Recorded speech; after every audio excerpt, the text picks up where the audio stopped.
The federal government is pleased to announce the release of Australia's first Naval Shipbuilding Plan.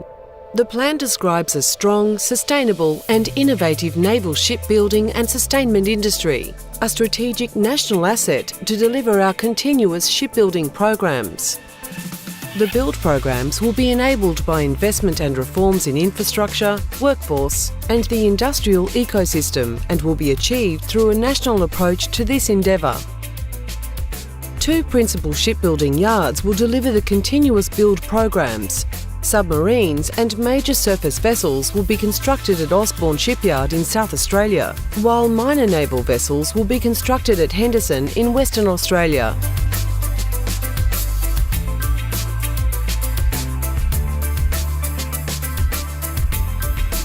The plan represents a generations-long approach to protect Australia's defence interests through our future naval capability. Work has already commenced on construction of the Pacific patrol boats in Henderson, Western Australia. Upgrades at the Osborne South Shipyard will commence in 2017, with a $535 million investment in infrastructure to build major surface combatants. The government will invest an initial $25 million to establish a naval shipbuilding college in South Australia, supported by education and training providers across Australia. The Henderson Maritime Precinct will likely require infrastructure upgrades for future construction and sustainment activities. Government has directed that construction of the offshore patrol vessels is to commence at Osborne South alongside the completion of the Air Warfare Destroyer program. Current infrastructure at Osborne North is optimised for sustainment of the Collins fleet. It will require development to support future submarine construction from around 2022-23. Careful planning will be required to manage concurrent activities at Osborne South. For example, the completion of the AWD program will occur at the same time as infrastructure upgrades are taking place for the future frigate program. This is a national endeavour involving all states and territories, defence industry and the education and training sector, working together to generate an appropriately skilled naval shipbuilding workforce in Australia. The workforce is expected to reach over 5,000, with many more in sustainment and supply chains.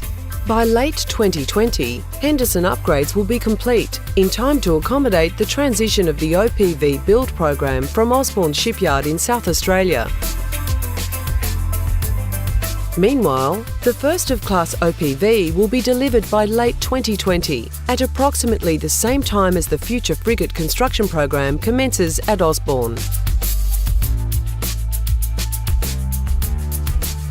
By late 2022, the second OPV will have been completed at Osborne South, marking the full transition of the build program to Henderson in Western Australia.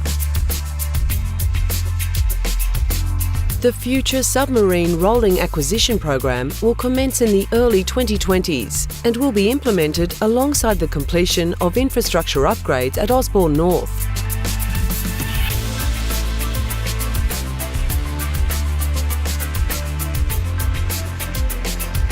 The first of class future frigate will be delivered by the mid-2020s, with 8 more to follow.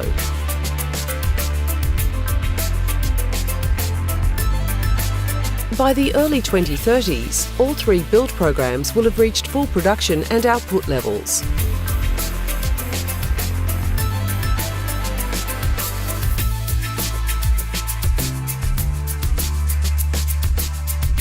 The final OPV will be delivered during the early 2030s, at which point ongoing production of minor naval vessel replacement programs can continue at Henderson.